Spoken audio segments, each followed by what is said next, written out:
Today is my most difficult morning as I watched more imagery and heard the terrifying stories. Dorian disaster. The Bahamas faced a humanitarian crisis in the wake of the killer storm. The Consul General in Miami is with us live. Of about 11 family members I just learned this morning that were missing, 5 of them have been found dead already. The human toll and ties that bind. South Florida springs into action. Families and policymakers with roots in the Bahamas. State Representative Sharon Jones is one, and he is here with us today. Lessons learned. Dorian spared South Florida, thank goodness. Would the plans and preparations here have been enough to save us had Dorian hit? We will take that to the roundtable. Good Sunday morning as we come on the air with you. The rescues and recoveries are underway in and from the Bahamas. Enduring days of wind, rain, and flood from a Category 5 hurricane was just the beginning. Now we are seeing the grim consequences. More than 40 people have died in the Bahamas. Dozens more are missing. The magnitude of the destruction there is unimaginable. South Florida doing its best to help. A mountain of relief supplies quickly grew. Then came the challenge of getting it to the islands and getting it distributed. A coalition of government, business, charitable organizations, and individuals started to coordinate, and by midweek supplies and personnel began arriving. Speed is essential here. Thousands of Bahamians are in dire straits. Where Dorian hit the hardest, so much is just simply gone, and what remains is ruined, and there are still lives unaccounted for. We begin today live in Nassau. Christian De La Rosa is part of our local 10 News team who is covering it all. He joins us now live from Nassau. Christian, good morning. What is the latest there? Good morning to you. We know this morning that 70,000 people are believed to be displaced, most of them from Grand Bahama and the Abacos. 300 people have been rescued by the U.S. Coast Guard, and those are people who are injured or in need of immediate medical attention. And then there are thousands more who have been flown to safety to places like here, Nassau, by private groups and organizations who are coming together. There is no power, no water in many of the most affected areas, and the destruction is so enormous, it has yet to be fully quantified, but help is arriving by the tons you see here. The U.S. Department is also assisting, loading 50,000 pounds of aid on each one of its 6 Navy Seahawk helicopters that have been in the area since yesterday. Along with this, search and rescue teams who are looking through the rubble for the unaccounted for. Take a look here in Treasure Key. We saw entire communities wiped out and mostly deserted. At this point, most people have either been able to get a relief flight or are still trying or planning to leave. We've seen the lines of people over the past few days just waiting to get out. We should mention we have seen progress on that front, but for survivors and even for some volunteers, the efforts aren't moving fast enough, and there is growing frustration. What's your biggest fear? My biggest fear, starvation, germs. You're talking about bodies. Yeah, we have a lot of dead bodies, and I'm talking about tuberculosis or whatever that is. We just need to get these people out. We are not responding properly. I don't know what the people whose job this is are doing, but they're not getting it done. And I don't mean to point fingers and complain, but when civilians who have zero skills and zero experience with this stuff can come down here and haul people out in private planes, it's just, I mean, what day are we on? There has been growing desperation and frustration and confusion, but we can tell you from having been in Treasure Key, for example, the Abacos yesterday, that we have seen measured progress, also a bigger presence from the U.S. Department of Defense, the U.S. Coast Guard. Again, you mentioned the death toll, the official death toll stands at 43, but I can tell you sources on the ground tell us that hundreds of body bags have been transported to some of the hardest hit areas like Grand Bahama and the Abacos. Michael, Glenna. Christian, you could hear in the people you spoke with, you could hear just that desperation and frustration. We on this side, as you know, we've been seeing an amazing relief effort toward there. Have you seen the logistics put in place so that when the relief gets there, is it getting to where it's needed yet? That's a loaded question. At the beginning, the bigger issue was assessing the damage and really trying to find a place to land aircraft with the aid.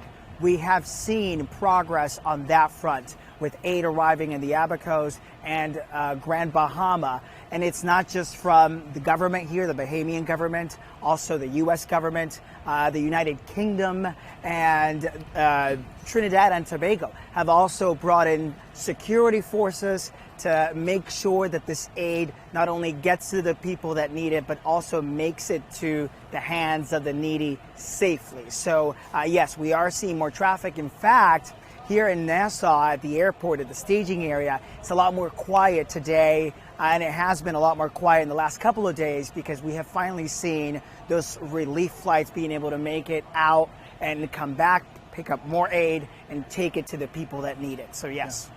Kristen De La Rosa doing good work for us there in Nassau in the Bahamas, along with photojournalist Bob Palumbo. Thanks very much.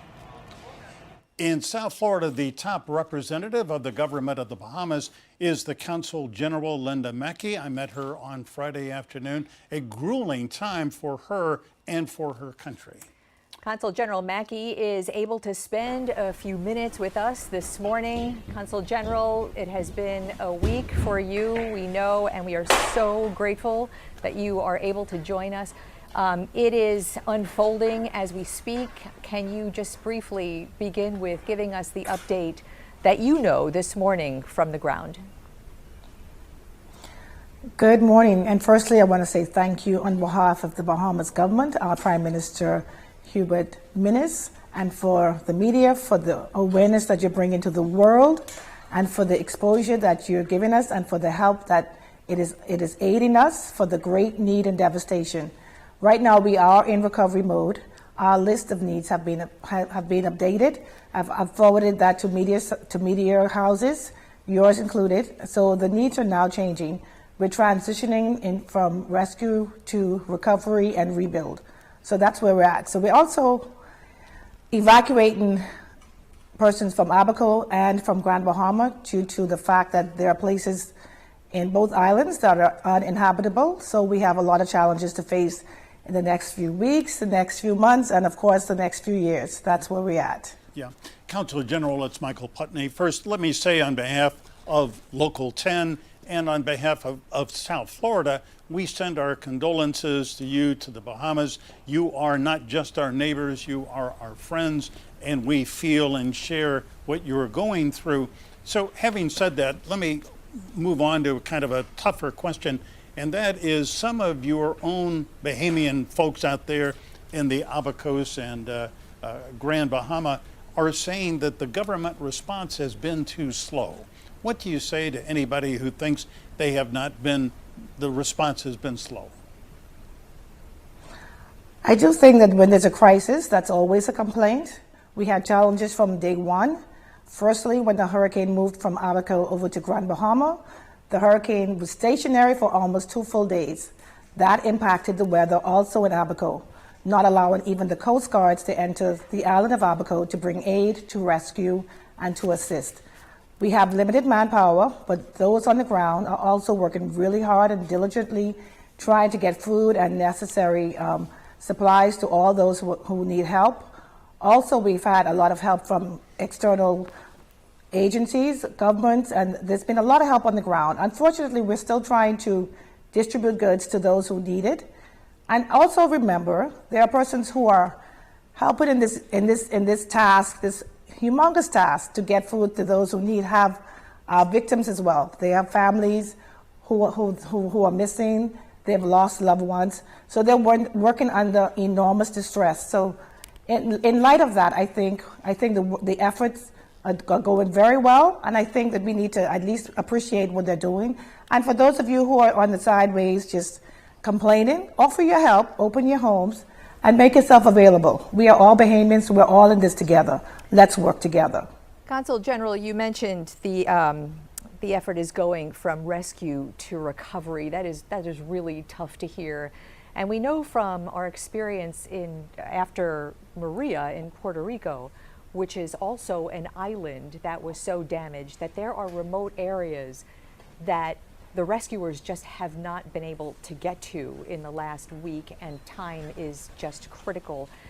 Do you have any sort Well, that's correct. Being a country of many islands, there are challenges besides the devastation, just being able to get through the debris, trying to get boats to the islands and keys that are not on the mainland of Abaco or Grand Bahama. So there are many challenges that we're facing, and we're seeking assistance, we're getting assistance, but the recovery is always slow. It's never as we would like it to be, but with each new challenge, we have people on the ground trying to make the efforts as efficient as it can be, and we're just asking the people to be patient and to work with the government and to work with NEMA to make this effort go as smoothly as possible.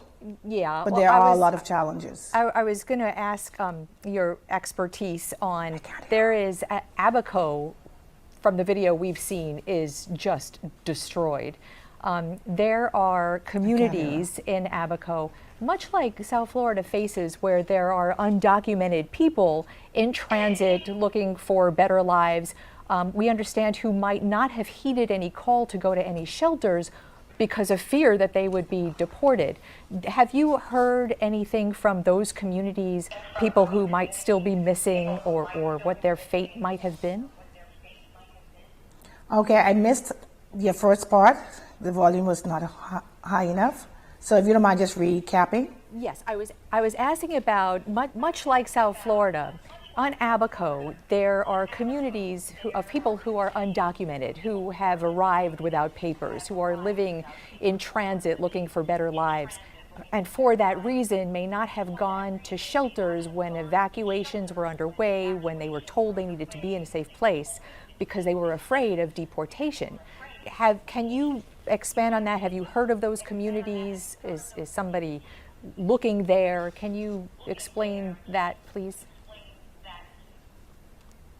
I can only imagine that there will be cases like that. People are always afraid in those circumstances. I do not have any numbers, so I cannot speak directly to that, but I am sure there are cases where that would have happened. And Consul General, the evacuations that you were talking about, what is the process? Where are people going? If there are, our reporter, Christian De La Rosa, reported 70,000 people displaced. I know we've watched last night a cruise ship come into South Florida to the port of Palm Beach with 1,000 or so people on it. Where are these people going? What are the needs there? People who are listening, what can we do to help, if anything? Okay, there are a lot of people who are trying to get out, and for good reason. Like I said, a lot of the islands are uninhabitable. Their homes are gone, their jobs are gone, and they're now facing a state of hopelessness and we know despair. For those who have families in other islands, such as Nassau, Eleuthera, Abaco, other islands where they can go to for assistance, we're asking them to go there. The majority are coming to Nassau, and the U.S. has also now opened up its doors to allow us to come as well, so we're working on that. So we're looking for facilities that can hold and house people. We're looking for families wherever they are to open up their homes and to invite their family members in.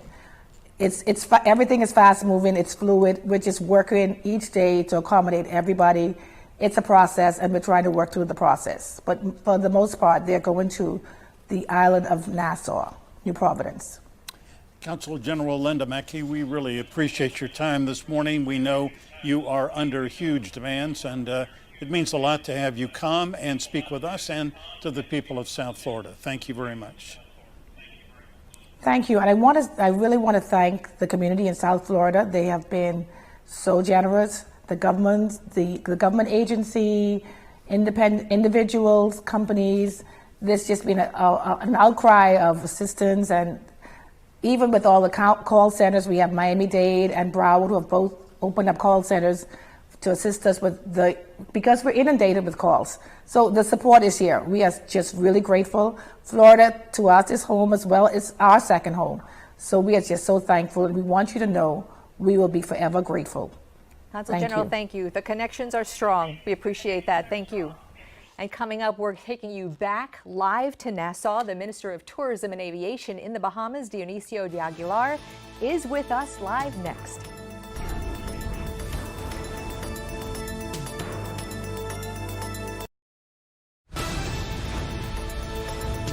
Tourism is the lifeblood of the Bahamas, and it took a major hit in the northern islands there from Dorian. Airports flooded, damaged. Hotels in the Abacos and Grand Bahama are closed.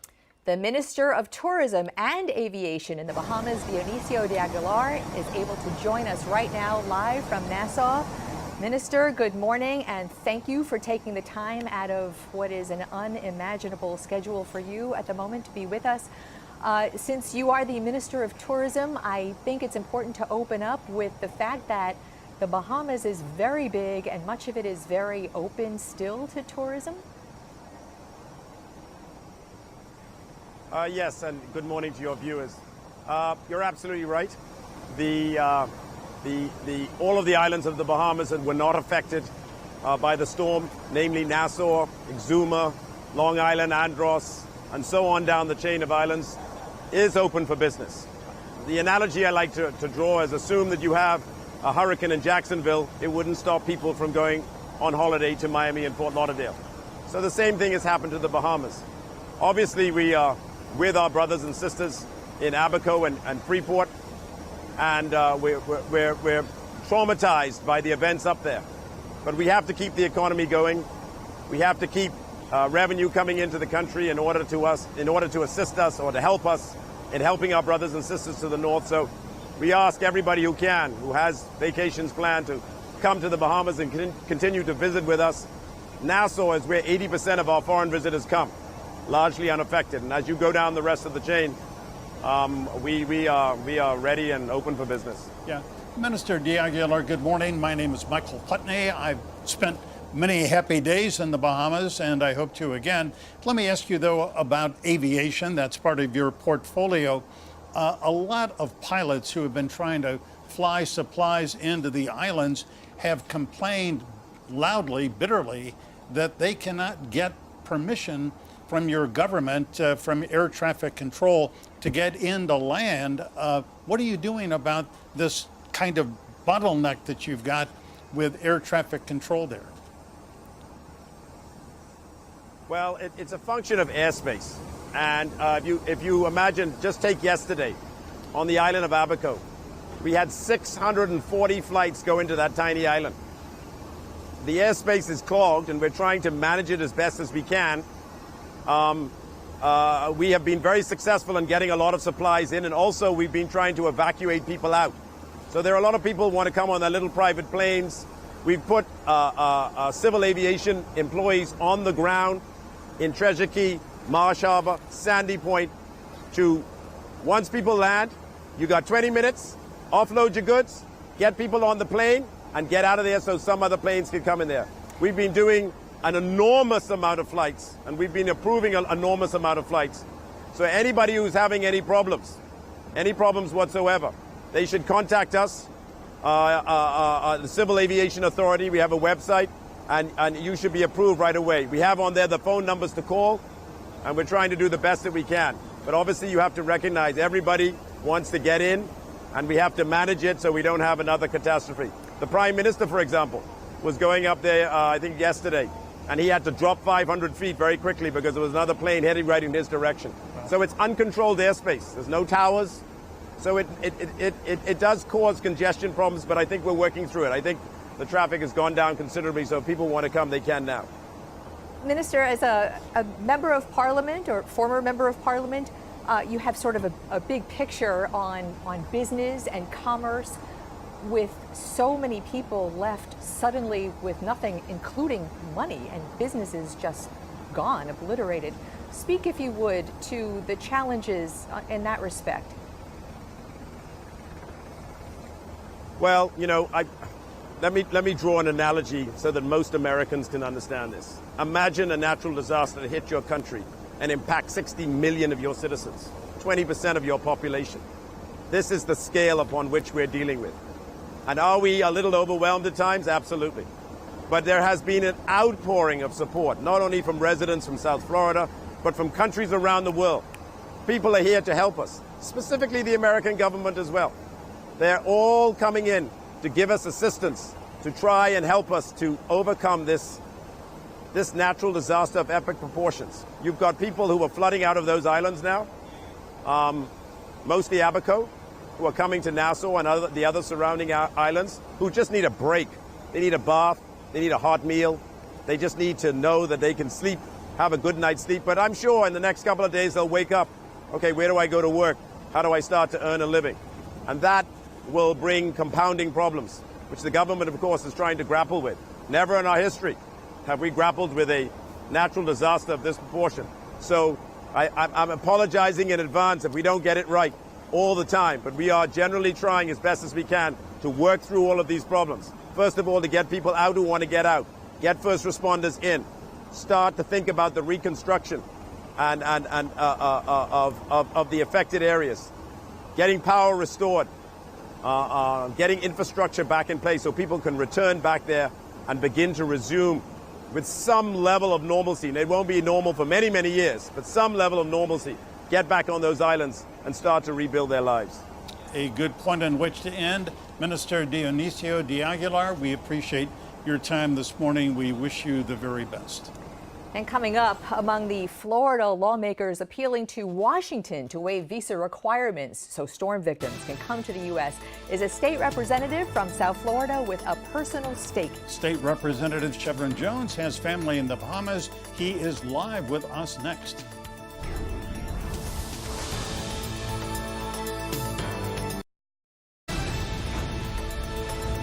After Hurricane Dorian decimated the Bahamas, left thousands homeless, the first voice that we heard calling for a waiver of a U.S. visa requirement for storm victims was that of State Representative Sharon Jones. Representative Jones is a state representative from West Park in Broward. He was born in Hollywood, but his father is from Cricket Island in the Bahamas, and he still has family there. State Rep Jones, thank you for being here. And thank you for having me. Absolutely. First and foremost, how is everyone? Everyone's doing well. My cousins and I, we're all on a group chat, so we speak very often with each other, so everyone's doing well. Yeah. You almost immediately after the storm went through said the United States visa requirement needs to be eased, loosened, waived, so that these thousands of Bahamians who have family here in South Florida or elsewhere in the U.S. can easily come here. And immediately Senators Rubio and Scott joined that call. So what's happened? Senator Rubio has been very helpful in that effort because I know for a fact that there are individuals who lost their documentation that would have helped them get over here. And so having those visa requirements waived or suspended for the time being would be helpful to them because many of them do have relatives here within the state of Florida. The first message I got was from my cousin who was sending me messages from individuals saying, listen, I lost my birth certificate, but I do have family who lives in Palm Beach, or I have a family that lives in Jacksonville, and they need to get here. Well, when the grand celebration, this cruise ship that left, I guess, on Friday came back early Saturday, there were 1,100 people on board, including nearly 900 Bahamians, and Customs and Border Protection seems to have been very lenient when it came to them presenting documents. Is that right? That's correct. And the individuals who were on that boat were individuals who were medically needy, who needed attention right now, seniors, children, and families, and those individuals who had documents on them. Yeah, I want to sort of detail a little bit. I don't think a lot of people really understand what that process either is or is going to become, because Bahamian visitors don't need a visa to travel to Florida and the U.S., obviously. So is it a length of stay? What is that process going to be from here on out? Is there anything in stone yet? There's nothing in stone yet. After I spoke with Senator Rubio, they are still waiting to hear back from President Trump.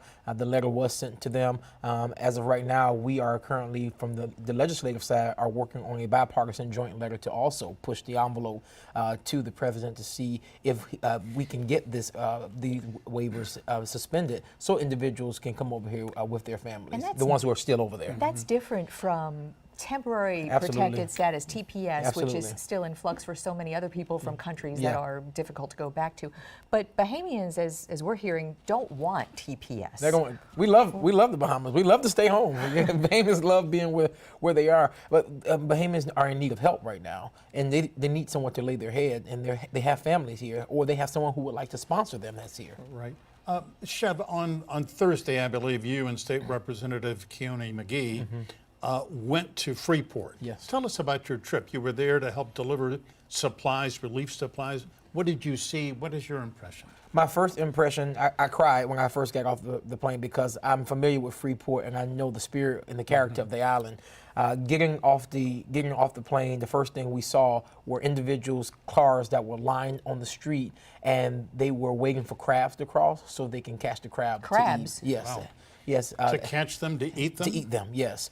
We saw that as we were going. As we were going, we went around the bend. We saw individuals sleeping in their cars, sweating, in need of water. Yeah. It was something that was very heartbreaking. But I know for a fact that the spirit of Bahamas still lies, because as we were getting back on the plane, there was a smile by Mr. Scavella that only thing he said was that the Lord will see us through it all. You know, you said something really interesting about rebuilding. People want to just go back, anxious to rebuild. There's going to be a question with storms getting stronger and more frequent. People who live in the storm's path, and that is Abaco, just like it is Florida. Is there a sense that rebuilding might take a very different look than what might be expected right now to rebuild what was there? Absolutely. I think it's a lesson learned. I think we look back at Andrew and Homestead. We learned our lesson then, and we begin to change building codes and think how we did things. I believe the Bahamas will start doing the same thing. I believe they will look to Florida and as far as to the states to get our advice on how do we do this, because considering we're out there in the islands. What are building codes like there? Are there those kind of building codes? It was to 150 miles per hour, Correct. wasn't it? It was. But I think they will probably have to up it up and look at different ways and how these things can sustain it. Yeah. It seems to me, just personal observation, that the relationship between South Florida and the Bahamas is just so unbelievably close. It's big. And the response that we have seen throughout South Florida with the relief supplies, this outpouring of support and love for the Bahamas and those who have been displaced and have to evacuate, who have been injured. I can't recall anything like it. No, the Bahamians have a saying that the blood run deep, saying that we're all connected, and so we're all helping each other. But outside of us all vacationing over in the Bahamas, the deep connection that you speak of, Bahamians practically helped build South Florida. The city of Miami. The city of Miami, yes, absolutely. My grandfather came over here in the 1940s, helped build the railroad that went all the way down to Homestead. My dad tells that story very well, and how they put the house in Carver Ranches, which is now West Park, which has a huge Bahamian population because that's where they settled at. And in Coconut Grove, And Coconut of course, Grove it's also, famous for its Bahamian shotgun cottages. Yes. And, they're charming. Now South Florida will be returning the favor and helping the Bahamas as we rebuild. should. As we should. Representative Jones, great to have you. Great Thanks to so have much you. for being here. Thanks. Good luck to your family. Thank you. And up next, we take all the hot topics like Dorian and its aftermath right to the roundtable. Stay tuned.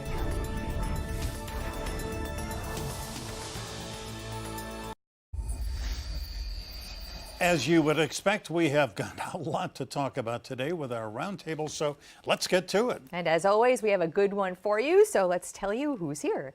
Tim Padgett is the Americas correspondent for WLRN Miami Herald News. He covers Latin America and the Caribbean, and he is just back from Freeport. Raquel Rocky Rodriguez is a veteran government relations attorney with McDonald Hopkins and was general counsel to former Governor Jeb Bush. David Smiley is the political reporter for the Miami Herald, reporting on the Bahamas as well this week. Good Welcome, morning, everybody. good afternoon by now. So glad to have you here. All right, so Tim, you just got back from Freeport. Give us your story. What did you see? Who did you speak to? Well, what you saw, obviously wind damage, but the thing that sticks out most when you're going from neighborhood to neighborhood in Freeport right now is the water damage. This storm, as it hung over Abaco and Grand Bahamas, dumped just epic amounts of rain that created epic amounts of storm surge that reached up to people's roofs, if not submerging their homes. And what you talked most with about with people there was how they survived, the prospect of drowning, most of all. You know, that is, well, in South Florida, we know well that the evacuation process is solely because of the danger of a surge. And one of the most compelling images I think we saw during the week was someone in the attic watching out the window of the attic, the water at that level. And I think, David, there's going to be a lot of people found dead, regretfully, tough to talk about, tough to listen to, because of the surge. Yeah, and one of the problems facing the Bahamas right now is the number of bodies likely under the rubble and the health hazard that poses to the community. And one of the reasons why it's so urgent to try to get into those devastated communities and also get people out of those islands.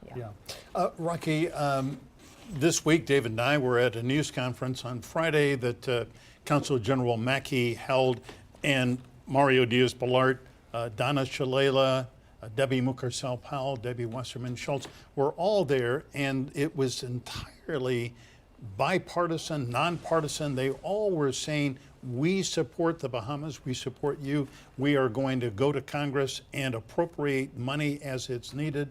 I mean, this response has been across the board and apolitical almost. Yeah, I think that a crisis pulls people together, and there's, disaster relief and recovery, I don't think is a partisan issue. It's a human issue. And nobody wants to be the person that stood in the way of people receiving medical treatment, food, water, and recovery. And I think that it's genuine, and in particular, the Florida delegation, the South Florida delegation, is so well aware of the needs of hurricane victims because of what we've been through from Andrew and many other storms that, of course, I would expect it to be exactly as it was. You know, the Coast Guard is there, the U.S. Marines are there, and the Miami-Dade and Miami members of USAR, Urban Search and Rescue, are there, but not under what would be a federally deployed USAR team. The city and the county sent them as, and we're looking at some video now, as their jobs in fire rescue. Why, Tim, why wouldn't the USAR team, so respected around the world for their ability to find people, why wouldn't they be deployed as the team? I think, and this goes back to Puerto Rico as well, the Trump administration, who you would have expected more immediately to grant the authorization for the USAR team to go into the Bahamas, as, for example, President Obama did after the Haitian earthquake. I think the Trump administration right now is in a bit of a paralysis when it comes to how to deal with the Bahamian situation in areas like that. For example, whether to give the waiver, the visa waiver to Bahamians, because you've got this political consideration in his White House. Well, if we give a visa waiver, how is that going to affect the response of our voter base?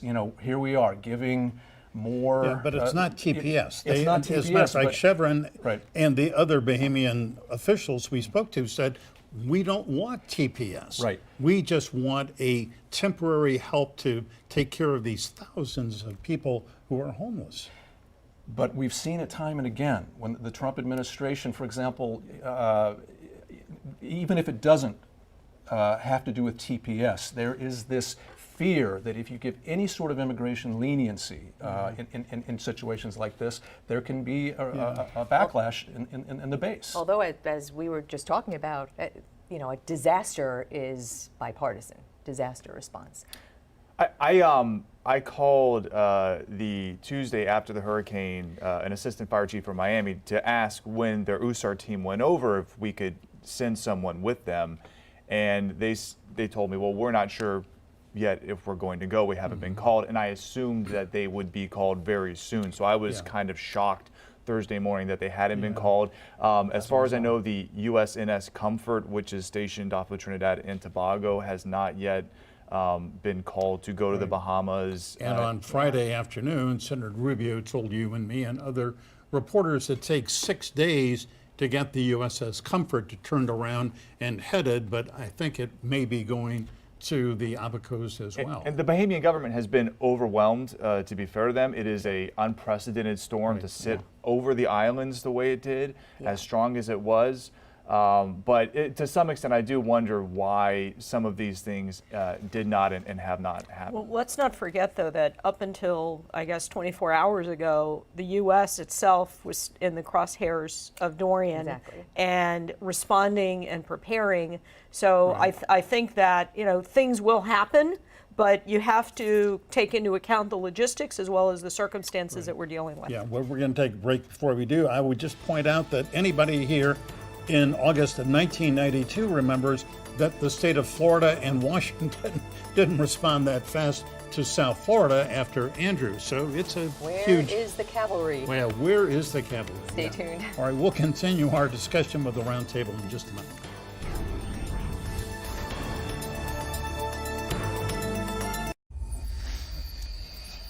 We are back with the Roundtable. Tim Padgett, Rocky Rodriguez, David Smiley with us today. Rocky, before we took a break, we were talking about how Dorian, while it was sitting over the Bahamas wreaking utter havoc, was still sort of aimed at Florida, and we did not know where it was going. And at that point, to your point, all of the rescue and relief and supplies had to stay. And as it turned out, Dorian skirted the coast and then headed to hit in the United States. What is South Florida's role, if any, as our attention is turned to the Bahamas, to the Carolinas? Well, you know, it's logistically a far different situation, of course, because you can be in the Bahamas in about 30 minutes, and it takes a lot longer to get there. Now, the Carolinas have the ability to have land access, and the Bahamas are limited to sea and air. So, you know, I think that Floridians also have a very long history going to the Carolinas in the summer, and I know that actually I know people there on the coast in Wilmington who were preparing for the storm and worried about it. So, you know, I think people are going to do what they can to help the people that they know. And the preparation's different. Gas can be along the route. I mean, in the Bahamas, just everything is just gone. Right. You know, there's another thing, which is we've gotten very spoiled, at least in Florida, to having a lot of forward placement of supplies. Going back to Governor Bush, we started this trend in 04 and 05, and that's very challenging to do when you're on an island and you don't know which island is going to get hit, and you don't have necessarily the infrastructure. So the hurricane response has to adjust itself to the reality on the ground. Yeah. David Smiley, let me ask you, as the political reporter at the Herald, there was a little moment here late in the week which was almost amusing. Miami-Dade Mayor Carlos Jimenez, City of Miami Mayor Francis Suarez are not exactly the best of friends. Mayor Suarez was going to call a news conference down at Port Miami with Norwegian Cruise Lines to announce they were going to take supplies over to Freeport, I guess. And Mayor Jimenez called up the chair of the holding company for NCL and said, no, you don't want to hold a news conference at the county port with the city mayor. And in fact, that news conference was called off. You can always count on the mayor of Miami-Dade County and the mayor of Miami to fight at any point in time, no matter who the mayor of Miami is, it seems. And of course, shortly after doing that, Carlos Jimenez went with Miami Herald reporter to the Bahamas, and you could argue that was doing the thing he was accusing Mayor Suarez of doing. So it was a pretty petty moment, and at a time when South Florida, I think, has shown to really care about what's happening in the Bahamas. People going over to the Bahamas at a point where Bahamian authorities are actually saying, stop coming because you're actually causing a problem, and it's getting to be dangerous. The flotilla of boats from individuals who have gone, taken supplies, and then brought people back, it is just unbelievable, even in the face of harbors that really can't accommodate a lot of these boats, and also private pilots, even though, as a matter of fact, the Minister of Tourism and Aviation said, hey, coordinate with us. We got too many. But we are going to have to see a more coordinated effort moving forward here. I think we're going to have to see more of the kind of logistical operation we saw in Haiti, as I was mentioning before, where you bring, by sea supplies, you get them into, say, Nassau, and then helicopter those in a much more timely fashion than we're doing so far into Abaco and Grand Bahama. Tim, that's going to have to be the final word. Rocky, David, thank you for coming. Great roundtable, and we appreciate it. Great to see you all. Up next, Dorian delivered its worst to the Bahamas and brought out the best in South Florida. Stay tuned.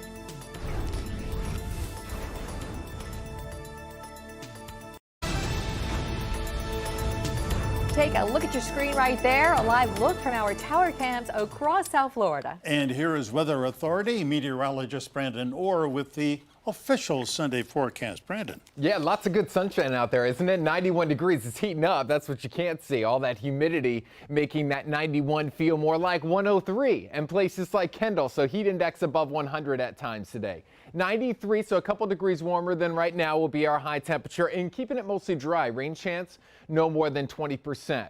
Keeping rain chances low until a tropical disturbance that's northeast of Puerto Rico approaches. That's going to be moving in towards Friday. Hurricane Center giving that a 20% chance at development, so a low chance. But we're going to continue watching it over the next couple of days. So you can see that increase in rain chances from 20% for the first half of the week up to 50% by Friday.